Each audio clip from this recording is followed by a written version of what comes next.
오늘 아주 메시지 있는 찬양이네요. 따라하겠습니다. 주여 내가 여기 있사오니 나를 써 주소서.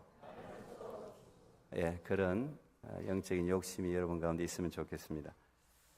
오늘은 길 잃은 양을 찾아서 이런 제목으로 마태복음 이어서 말씀을 전하겠습니다. 오늘 사건은 18장 앞부분과 연결되는 내용입니다. 작은 자는 앞부분에 언급한 어린아이를 이야기하고 있죠. 앞에 몇 가지 사건이 있었습니다. 예수님은 가이사랴 빌립보에서 너희들은 나를 누구라고 하느냐 이렇게 물으셨고, 당시 로마의 화려한 문화, 거대한 신전 앞에서 베드로는 성령에 감동되어서 주는 그리스도시요 살아계신 하나님의 아들이라는 위대한 신앙 고백을 남겼습니다. 그리고 예수님은 바로 그 신앙 고백 위에 내 교회를 세우겠다 이렇게 말씀하셨습니다. 그리고 이제 이후에 6일 후에 예수님이 베드로, 야고보, 요한 3명을 데리고 변화산에 올라가셨죠. 그리고 그 베드로가 거룩한 산이라고 하는 그 산에서 예수님은 본인이 원래 가지고 계셨던 그 영광의 찬란한 몸을 입으셨고 변화되셨습니다. 유대인들이 가장 존경하는 모세와 엘리야도 그곳에 나타나서 예수님과 대화하는 장면을 그들이 보게 되었습니다. 그리고 내려와서 갈릴리로 왔는데 갈릴리에서 세금 받는 자가 찾아와서 너 예수님도 세금을 내야 되지 않냐, 성전세 내라, 반세겔이다 이렇게 세금을 요청했을 때 예수님이 베드로에게 묻습니다. 세상 왕이 세금을 아들에게 받느냐 타인에게 받느냐 물었을 때 베드로가 타인에게 받습니다 그렇게 대답했을 때 예수님이 그러면 아들은 세금을 낼 필요가 없지 않냐, 그런데 그들의 마음을 상하게 할 이유가 없으니 지금 나가서 낚시를 하면 물고기 한 마리가 잡힐 텐데 그 물고기 입을 딱 열면 은화 1개를 얻게 될 거니 너와 나를 위해서 세금을 내라. 이제 이런 이야기가 나오고, 이런 이제 일련의 사건들이 바로 그 여러분 이제 오늘 18장을 읽었는데 17장이 지금 금방 그 세금 내는 이야기예요. 이런 사건의 연속으로 제자들은 이제 곧 예수님이 하나님의 아들로 곧 등극하게 될 거라는 기대를 가집니다. 가이사랴 빌립보, 변화산 또 세금을 낼 때 내가 왕의 아들이기 때문에 나는 세금을 내지 않아도 된다는 이야기까지 듣고 그 물고기에서 세금이 나오는 그것도 물론 뭐 기적이라고 볼 수 있는데, 그걸 통해서 그들은 우리 예수님이 이제 곧 유대인의 왕으로 등극을 하겠구나. 유대인들이 오랫동안 그 어려운 시대는 항상 천국 사상, 대망 사상이 싹트게 마련해요. 어둠의 시대, 우리 일제 치하라든지 일제 밑에 있을 때라든지 공산주의 사회에서라든지 이 어둠의 시기에는 항상 누군가 메시아가 왔으면 좋겠다, 구원자가 왔으면 좋겠다, 그런 대망 사상이 어느 나라나 다 있거든요. 지금 이 이스라엘에도 메시아에 대한 기대가 고조로, 그래서 요한계시록이라든지 미래에 대한 거, 이 혼란, 항상 시대가 어려울 때마다 그런 미래에 대한 이야기하는 사람들이 항상 있어요. 근데 이 유대인들도 메시아를 갈망하고 있는데, 그때 이제 가버나움으로 길을 가는데 그 길을 걸어가면서 제자들 사이에 토론이 벌어졌습니다. 그 토론의 주제는 예수님이 이제 곧 왕이 될 것 같은데, 예수님이 왕이 되면 누가 어떤 자리에 오를 것인가, 누가 더 높은 자리에 오를 것인가, 그걸 가지고 서로 지금 막 논쟁이 벌어졌습니다. 예수님이 그거를 눈치를 채고 미리 아시고 그들의 발걸음을 멈추고 가던 어린아이 한 명을 그들 중앙에 딱 세웁니다. 어린아이들 그 중앙에 세우고 누구든지 돌이켜서, 이 돌이킨다는 말은 회개한다는 걸 이야기해요. 완전히 하나님의 사람으로 변화된다는 걸 이야기합니다. 변화되지 않으면 천국에 들어갈 수 없다라는 아주 폭탄 같은 선언을 하십니다. 여기서 이 어린아이 같다고 할 때는 우리가 순진하다 어린아이 할 때 어린아이에 대한 그 표현들이 많잖아요. 순진하다. 그럴 때도 우리가 어린아이 같다 그런 표현을 쓰는데, 그런 대명사보다는 이 어린아이가 뭐 사회적으로 네가 높니 내가 높니 이런 사회적인 지위에 관심이 없는 거. 어른들은 뭐 어디 높은 자리, 어디 저 자리가 좋고 저 직분 받고 싶고 뭐 저기서 인정받고 싶고 뭐 이런 이제 관심들이 많다면, 어린아이들은 그런 데 관심이 별로 없어요. 그런 의미에서 어린아이를 지금 대명사로 내세운 것이라고 볼 수 있습니다. 제자들은 천국에서 지금 누가 높을 거냐, 누가 높은 자리에 갈 거냐를 이야기하고 있는데, 예수님은 너희들이 과연 천국에 들어갈 자격이 있는지를 묻고 있는 거예요. 오히려 천국에서 누가 상급이 많으냐, 누가 크냐를 따지지 말고 네가 천국 들어갈 자격이 있는지부터 생각하고 돌이켜라, 전인적인 변화를 가져라, 이제 이런 이야기를 하고 있습니다. 그리고 이어놓은 말씀이 오늘 제가 10절부터 읽었는데요. 그 앞이 그런 이야기예요. 그리고는 삼가 이 작은 자 중에 하나도 업신여기지 말라. 작은 자, 뭐 어린아이 이야기 하겠죠. 근데 이 작은 자는 미약한 존재, 사람들이 별로 뭐 소중하게 주목해서 보지 않는 존재, 사회적으로 좀 저 변방에 있는 고립된 존재, 초라한 존재, 이제 그런 존재를 이야기한다고 할 수 있습니다. 근데 그런 사람들은 세상의 논리는 항상 좀 무시하잖아요. 저 사람은 뭐 아유 별로 뭐 영향력이 없어. 그러면 여러분들은 겉으로는 안 그래도 속으로 다 무시하는 경향이 있다고요. 골리앗이 다윗에게 한 방에 쓰러질 때 골리앗의 가장 큰 특징은 다윗을 보고 업신여기니, 저는 이제 그 표현을 굉장히 유심히 보고 설교도 제가 많이 했는데, 골리앗의 최대 실수는 다윗을 업신여긴 거예요. 업신여기면 그 순간에 무장이 해제되거든요. 아이 저까지 거야 뭐. 이게 여러분 사람을 무시하고 업신여기는 게 가장 안 좋은 태도예요. 근데 여기서 이런 작은 자도 업신여기지 말라. 그런데 하나님은 왜 업신여기지 말아야 될 이유를 설명합니다. 이유를.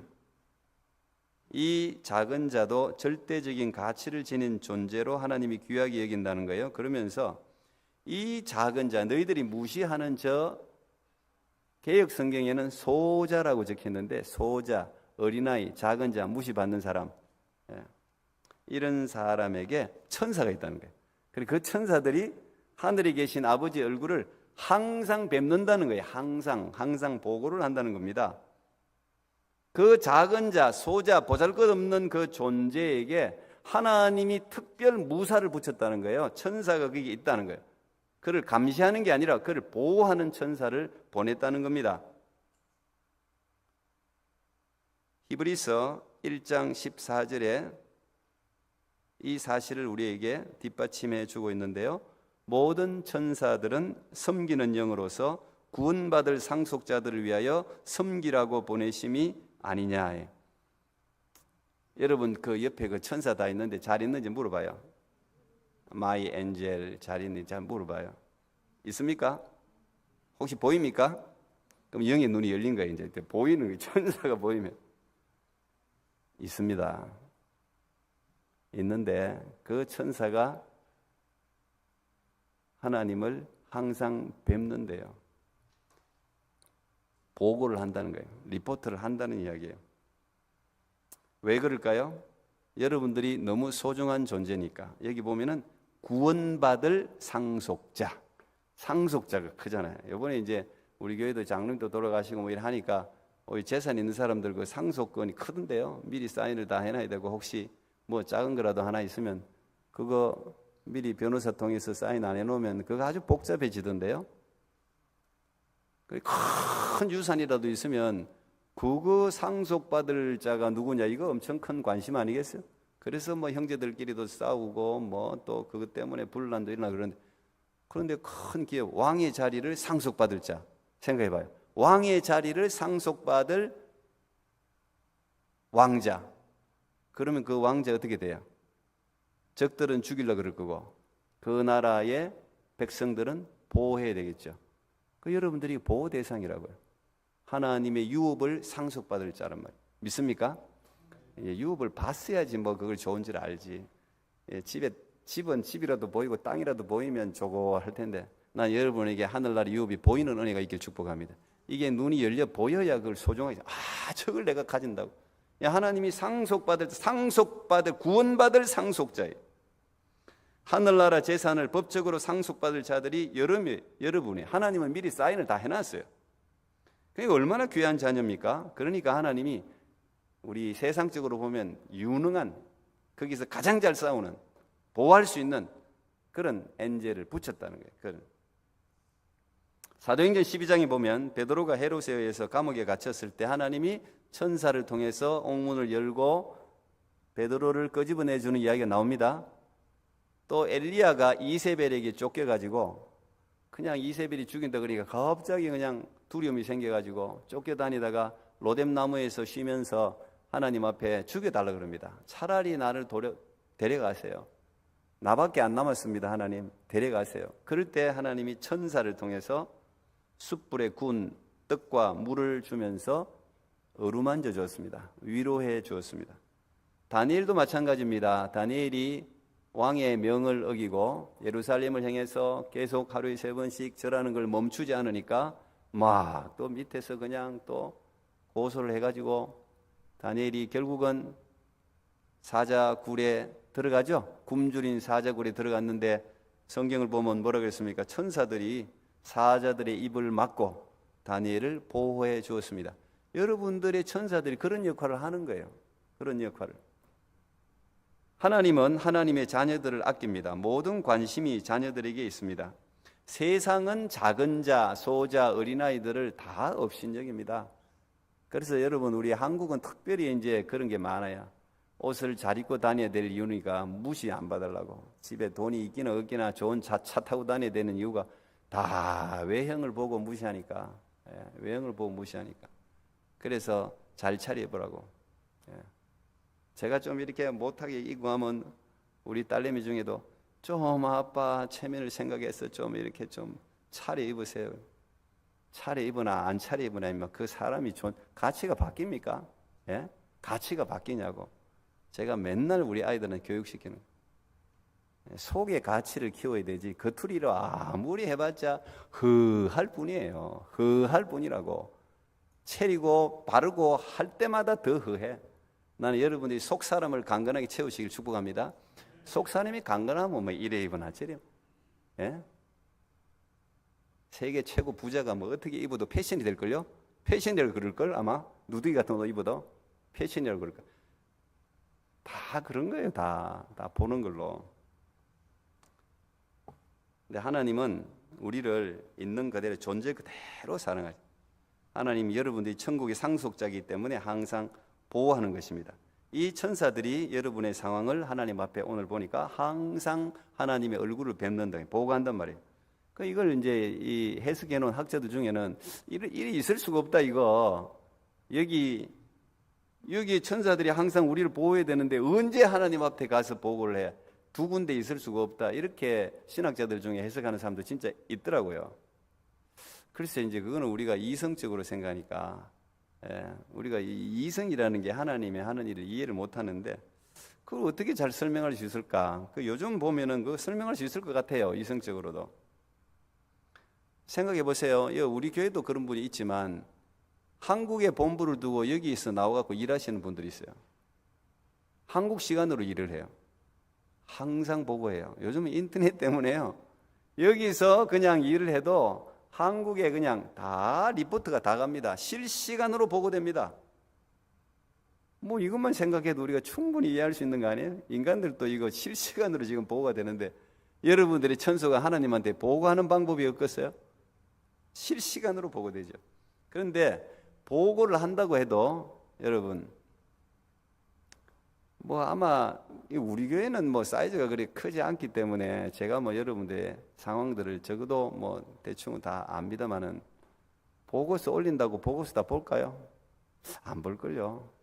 예? 거기에 빨간 도장 팍팍 찍고 이거 절대 봐야 된다고 팍팍 찍으면 뭐 좀 유심히 볼까? 보고서가 여러분 쌓입니다. 쌓여요. 1,000명, 2,000명, 3,000명 기업, 3,000명 대형 교회만 해도요, 보고서가 쌓여요.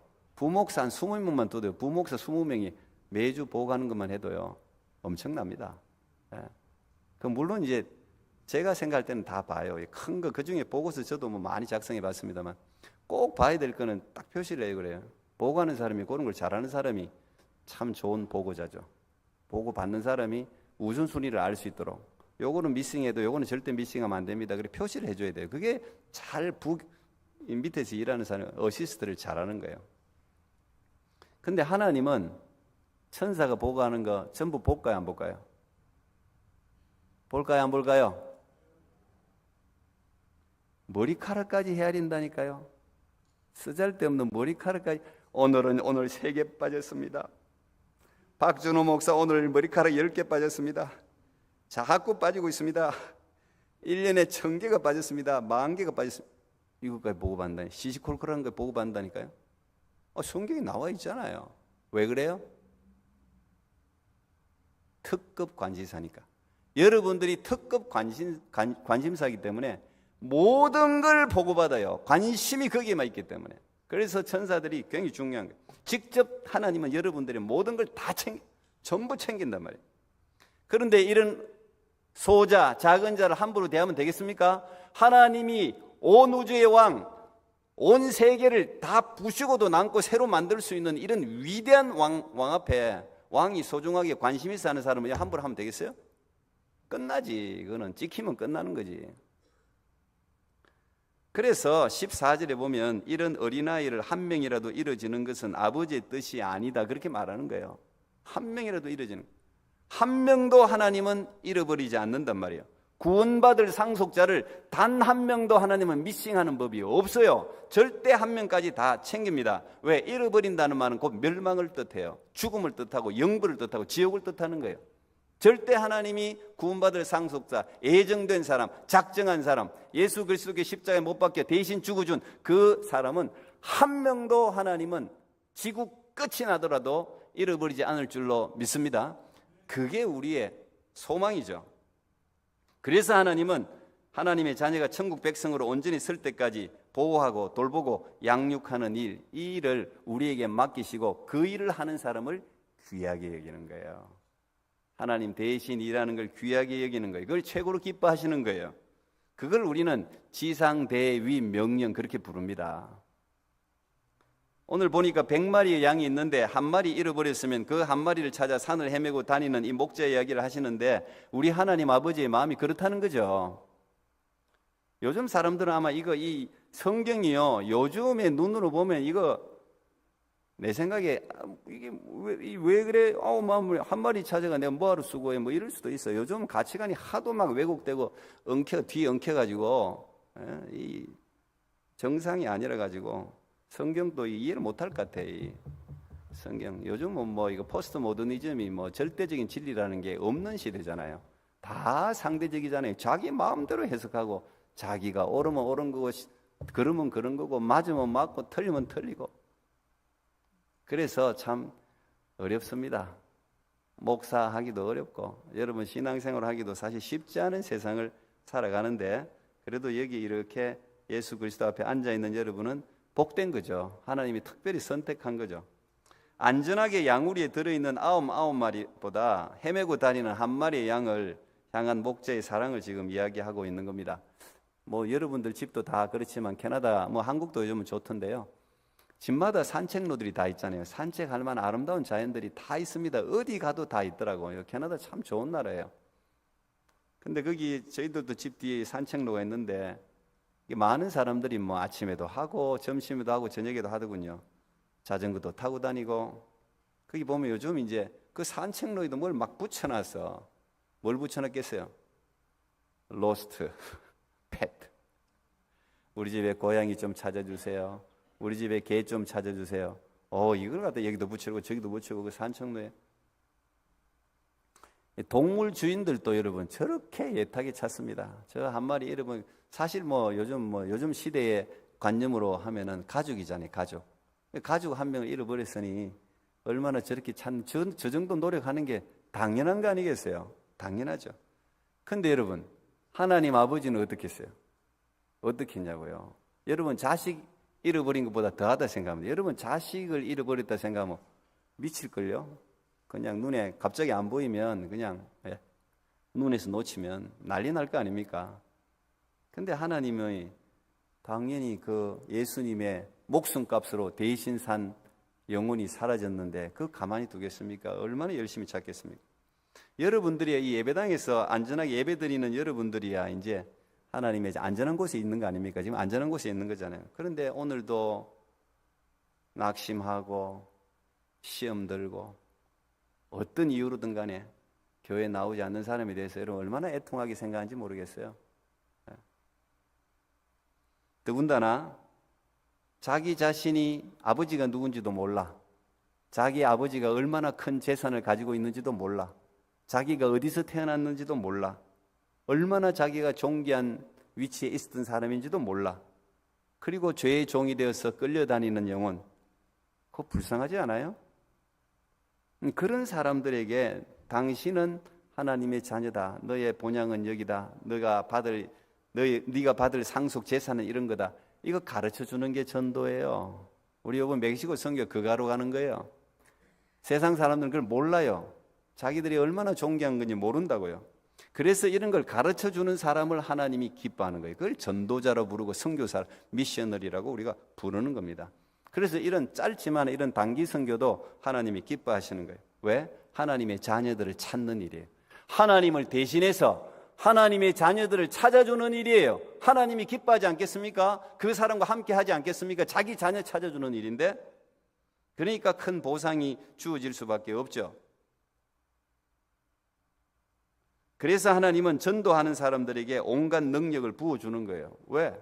부어줘야지 하나님의 자녀를 찾잖아요. 그냥 부어주는 거예요. 막 기적이 일어나는 거예요. 위험으로부터도 보호해주는 거예요. 죽을 것도 하나님 살려주는 겁니다. 마가복음 16장 15절 18절 제가 마지막 선교팀한테도 이 본문 읽어줬는데 우리 같이 한번 읽어봐요. 시작. 너희는 온 천하에 다니며 만민에게 복음을 전파하라. 믿고 세례를 받는 사람은 구원을 얻을 것이요 믿지 않는 사람은 정죄를 받으리라. 믿는 자들에게는 이런 표적이 따르리니 곧 그들이 내 이름으로 귀신을 쫓아내며 새방언을 말하며 뱀을 집으며 무슨 독을 마실지라도 해를 받지 아니하며 병든 사람에게 손을 얹어즉 나으리라. 아멘. 이번에 멕시코 선교에 이런 일이 일어나도록 기도해 주세요. 우리가 그 기도한 거예요. 기적과 권능은 하나님이 기적과 권능은 지금도 있지요. 옛날에 있었고 지금은 사라졌다. 그런 이야기가 어디 있어요? 옛날이나 지금이나 똑같으신데 하나님은 기적과 권능은 지금도 죽은 자가 살아나고 병이 고쳐지고 귀신이 떠나가고 지금도 수많은 성경의 은사들이 지금도 다 있는 거예요. 지금도 다 있는 거예요. 하나님이 살아계신데 왜 없겠습니까? 안 믿는 사람한테는 없어요. 못 믿는 사람한테는 없어. 믿는 사람한테는 있는 줄 믿습니다. 네 믿음대로 되리라. 그래서 그 말이에요. 그래서 믿음이 소중한 거예요. 이 기적과 권능은 하나님 우리에게 왜 주시느냐? 복음 전하라고 주는 거예요. 복음 전하라고. 예수님 나타내라고 주는 거예요. 예수님의 살아계심을 전하라고 주는 거예요. 자랑하라고 주는 것도 아니고 어디서 쓸데없는 이야기하라고 주는 것도 아니라고. 오직 복음 전하는데 하나님의 은사를 주는, 지혜의 은사, 지식의 은사, 병 고침의 은사, 모든 은사가 다 예수 그리스도를 전하라고, 사람을 구원하라고, 그 사람을 하나님의 자식으로 돌아오게 하라고 그래서 주는 거예요. 그래서 그런 일을 하는 전도자에게 은사가 풍성한 거예요. 선교지에 그런 놀라운 일들이 일어나는 겁니다. 복음을 전하기 위해 살아가는 사람은 기적 같은 놀라운 일들이 일어날 수밖에 없어요. 예루살렘 교회에 베드로가 복음을 전함으로 5,000명이 몰려들었습니다. 메가 철치가 되었어요. 대형 교회가 되었습니다. 그들은 정말 처음에 너무 기뻐갖고 서로 떡을 떼고 공동체 생활했습니다. 네 거 내 거 없이 막 얼마나 아름답게 살았는지, 모이면 말씀을 읽고 기도하고 자기 것을 주장하지 않고 초대교회로 돌아가자 그러잖아요. 우리가 초대교회로 돌아가. 아름다운 교회였어요. 모일 때마다 즐겁고 만날 때마다 기쁘고 자꾸 교회 가고 싶고. 난 여러분이 그런 일이 있기를 축복합니다. 막 그래야 돼. 그게 정상이에요. 그런데 하나님은 그렇게만 사는 걸 원하지 않으셨습니다. 맨날 모여가지고 우리들끼리 먹고 떼고 배우고. 성경 맨날 배우고 뭐 할 건데요, 여러분? 맨날 배워서 뭐 할 거냐고. 성경 배워서 뭐 할 거냐고. 이 나누라고 배우는 거지. 우리가 무슨 뭐 배워갖고 과식은요, 항상 최고 현대병은 전부 과식에서 온 거예요. 과식.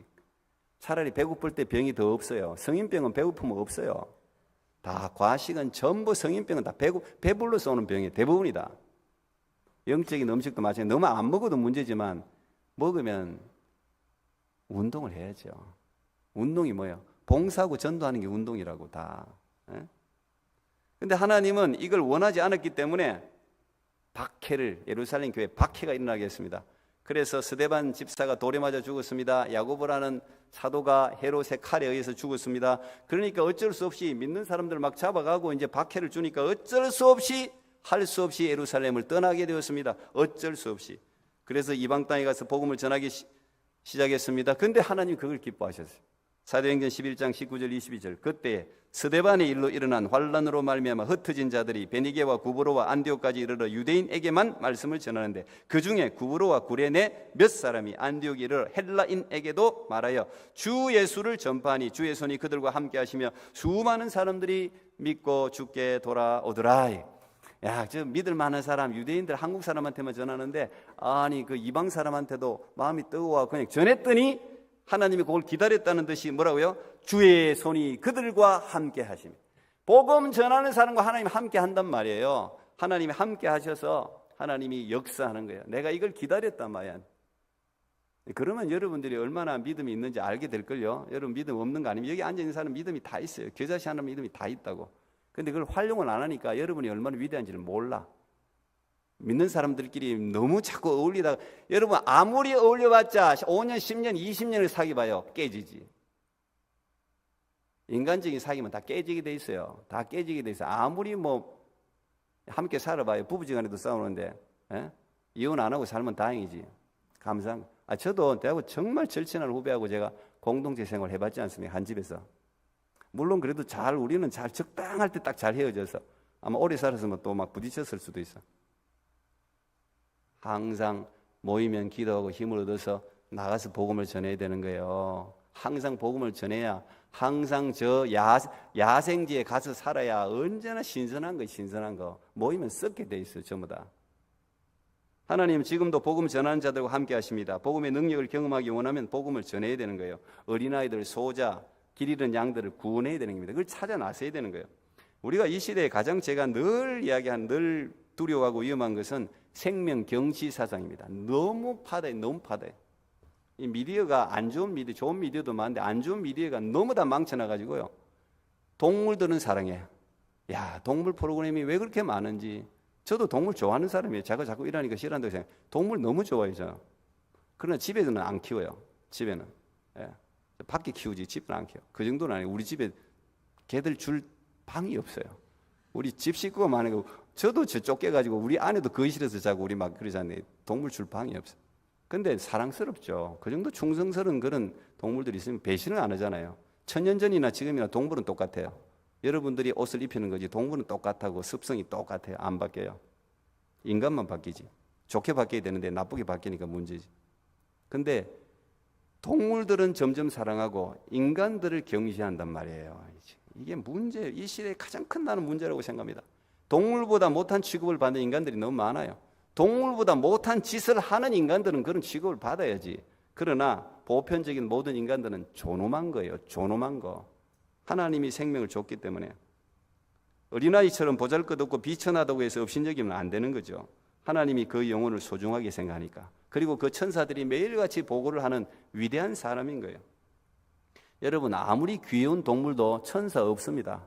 그 동물들 여러분 고양이 개하고 같이 보호해주는 천사 없어요. 인간만이 천사가 있는데 인간만이 하나님이 천사를 보내가지고 보호해주는 거예요. 왜? 인간만이 하나님의 형상으로 창조되었으니까. 하나님의 관심은 영혼에 있는 거예요.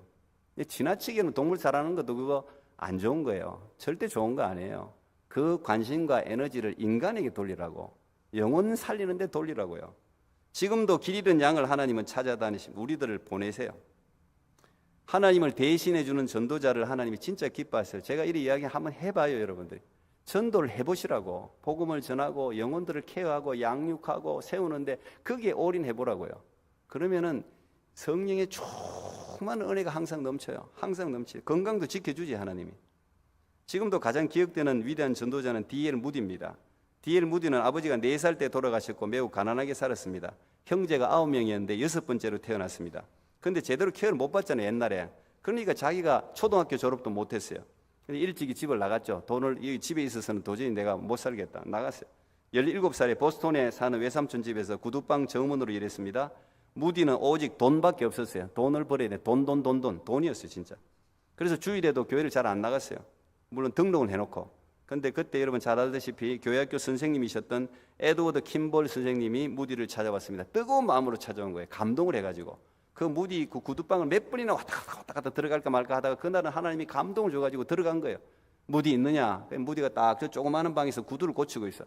근데 거기에 딱 들어갔는데 성령이 에드워드 킴볼 그 선생님에게 감화를 준 거예요. 그래서 너 예수님을 구주로 영접했느냐? 이걸 물은 거예요. 그리고 예수님에 대해서 전한 거예요. 그런 걸 교회는 다녔지만 그런 거 들어본 적이 있어야지. 근데 하나님께서 그날 무디의 마음을 만진 겁니다. 그리고 킴볼을 통해서 예수님을 구주로 영접합니다. 놀라운 일이 자기 심령에 놀라운 변화가 일어난 겁니다. 그래서 그날 너무 기뻐가지고 무디가 어머니한테 바로 편지를 적었죠. 그 편지가 지금도 남아있잖아요. 어머니 기뻐해 주세요. 1837년 2월 5일은 제가 어머니 아들로 태어난 날이지만 18년이 지난 오늘 4월 21일은 성령으로 제 영혼이 거듭난 생일입니다. 세상의 모든 것이 새로워졌습니다. 너무 기쁩니다. 그렇게 편지를 적은 겁니다. 그리고 그때부터 무디가 이제 갑자기 성령 충만해갖고 그 17살, 18살이가 교회 가갖고 저 교회학교 교사 시켜주세요. 교사 시킬 데가 없거든 그 아이에게. 네가 하나 만들어가 해. 네가 바늘 하나 만들어가 해. 그랬더니 무디가 자기가 바늘 하나 만들어갖고 막 아이들을 전도하는데 자기 반에 1000명을 전도해. 1000명을 세상에 계속 아이들을 데리고 오는 거예요. 막 마음이 뜨거우니까 하나님이 함께 하는 거죠. 그리고 나중에 커서 이제 전도자가 진짜 되어가지고 핵폭탄급 복음을 전했지 않습니까? 초등학교도 졸업 안 했지, 문법도 틀리지, 말투도 어눌하지, 배우지도 못했지, 그 티가 팍팍 나가지고 조롱을 얼마나, 너는 어떻게 설교를 하는데 문법이 다 틀렸다고? 영국 캠브리지 대학까지 가서 부흥회를 했잖아요. 우리 캠브리지의 그 아이들, 그 지성인들이 말이야, 너 문법 틀리고 어떻고 저떻고 놀렸잖아요. 그러니까 무디가 그렇다 하면 나는 학교도 제대로 졸업 못했고 나는 이 어눌한 문법으로 예수님을 전하는데 니는 그 잘난 문법으로 예수님을 전하고 있냐? 그런 물었다잖아요. 근데 그 캠브리지에 그 지성인들이 막 뒤집어지기 시작해요. 우리나라도요, 여러분, 우리나라에 선교 오신 분들 무디 목사님의 은혜 받고 조선으로 온 거예요. 그리고 무디가 죽을 때 이런 유언을 남깁니다. 여러분은 어느 날 무디가 죽었다는 소식을 신문을 통해 보게 될 것입니다. 그러나 여러분은 그 말을 믿지 마십시오. 그 순간 나는 지금보다 더 생생한 모습으로 살아있을 것이기 때문입니다. 이렇게 하고 하나님 곁에 갔습니다. 여러분, 하나님은 전도자를 하늘의 별과 같이 빛나게 하실 줄로 믿습니다. 다니엘서 12장 3절 같이 읽겠습니다. 마지막요. 지혜 있는 자는 궁창의 빛과 같이 빛날 것이요 많은 사람을 옳은 대로 돌아오게 한 자는 별과 같이 영원토록 빛나리라. 이제부터 여러분 하나님 아버지의 손을 잡고 길 잃은 양을 찾아서 떠나는 전도 여정을 시작할 수 있기 바랍니다. 여러분 가정에도 믿지 않는 모든 가족들이 다 구원받아서 천국 백성 되는 그런 놀라운 은혜가 있기를 축복합니다. 기도하겠습니다. 하나님, 오늘도 잃어버린 양 한 마리를 찾아 떠나는 그 예수님의 모습을 우리에게 알려주셔서 감사합니다. 우리가 참 이 팍팍한 이민의 삶과 또 살아가기 어려운 이 우리의 일상적인 삶을 살다 보니 하나님, 우리도 모르게 건조해지고 하나님 겨우 신앙생활을 유지합니다. 하나님, 그러나 우리에게 주신 이 복음은 우리를 살리는 복음이요 다른 사람을 살리는 복음이요 수많은 사람에게 영생을 보장하는 귀한 복음인 줄 믿사오니 하나님, 우리 가족 가운데 믿지 않는 자, 또 우리 주위에 믿다가 낙심한 자, 좌절한 자, 그들을 찾아갈 수 있는 목자의 심정을 우리 가운데 주셔서 전도자에게 부어주시는 그 놀라운 은혜와 하나님의 기쁨을 함께 누리는 하나님의 백성들 될 수 있도록 함께하여 주옵소서. 구원받은 상속자의 기쁨이 우리 가운데 넘쳐나게 하옵소서. 예수님 이름으로 기도하옵나이다. 아멘.